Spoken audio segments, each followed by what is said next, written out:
السلام علیکم۔ آج ہم کلاس 8 کی پولیٹیکل سائنس کا جو چیپٹر فرسٹ ہے انڈین کانسٹیٹیوشن، اس کا ہم ٹاپک نمبر 2 پڑھیں گے۔ دا انڈین کانسٹیٹیوشن کی فیچرز۔ انڈیا کا جو کانسٹیٹیوشن ہے، مطلب جو قانونی کتاب ہے، تو اس کے کیا فیچرز ہیں، کی فیچرز ہم پڑھیں گے۔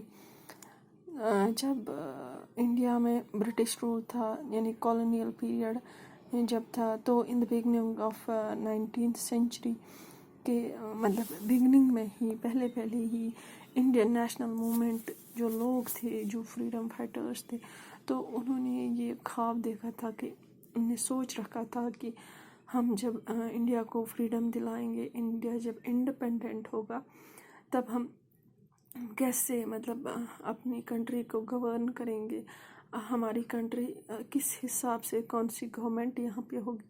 تو انہوں نے ذہن میں رکھا تھا ڈیموکریسی کا، کہ یہاں پہ جو لوگ ہیں وہ ریپرزنٹیٹیوز کو چوز کریں گے خود سے، اور لاز وغیرہ قانون ویسے ہی بنیں گے جس میں اوور آل ساری مطلب کنٹری کا، سارے سٹیزن جو بھی اس کنٹری میں ہیں ان کا خیال رکھا جائے گا۔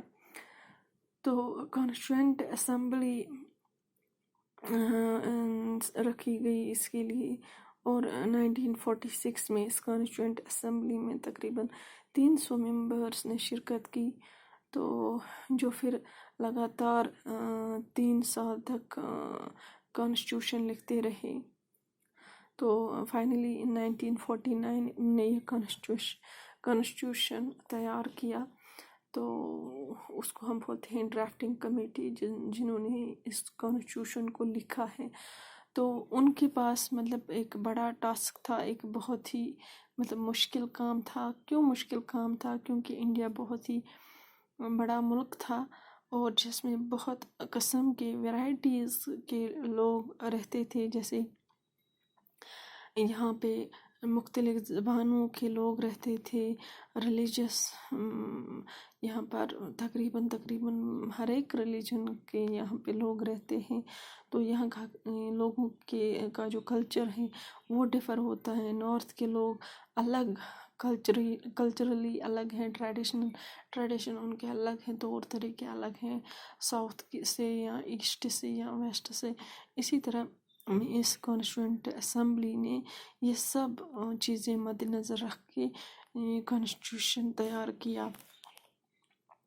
تو اس کے ساتھ ہی ان کو ایک بہت ہی بڑا مطلب دیر واز اے ٹرموائل، بہت مطلب یہ کہیں گے کہ اس وقت حالات بہت خراب تھی۔ خراب کس حساب سے تھی؟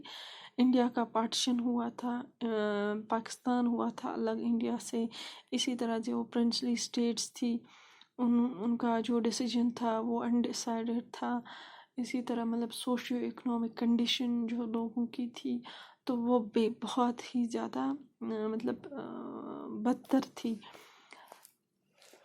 تو جب انہوں نے یہ کانسٹیٹیوشن تیار کیا، فائنلی انہوں نے اس کانسٹیٹیوشن کو ڈرافٹ کیا، انہوں نے بنایا اس کو، جو یہ فائنل ڈاکیومنٹ تھا، اس میں انہوں نے مینٹین کی ڈائیورسٹی وائل پریزرونگ نیشنل یونٹی، مطلب اس ڈائیورسٹی کو مینٹین کیا۔ ڈائیورسٹی ہم مطلب ریلیجن کے حساب سے، کلچر کے حساب سے، لینگویج کے حساب سے انہوں نے یہ ساری ڈائیورسٹی مینٹین کی، تو نیشنل یونٹی کو پریزرو کیا۔ سارے لوگ، چاہے ہندو، مسلم، سکھ، عیسائی، چاہے گجراتی بولنے والے، آسامیز بولنے والے، یا بہاری بولنے والے، سب لوگ مطلب ایک ساتھ رہنے لگے۔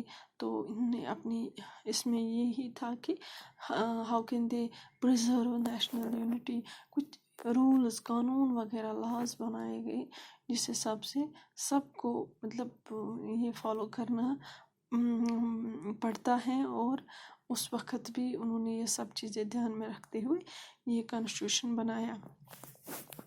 انہوں نے اس میں یہ بھی رکھا کہ ہم کیسے غریبی کو ہٹائیں گے، by through socio economic reforms انہوں نے لائے۔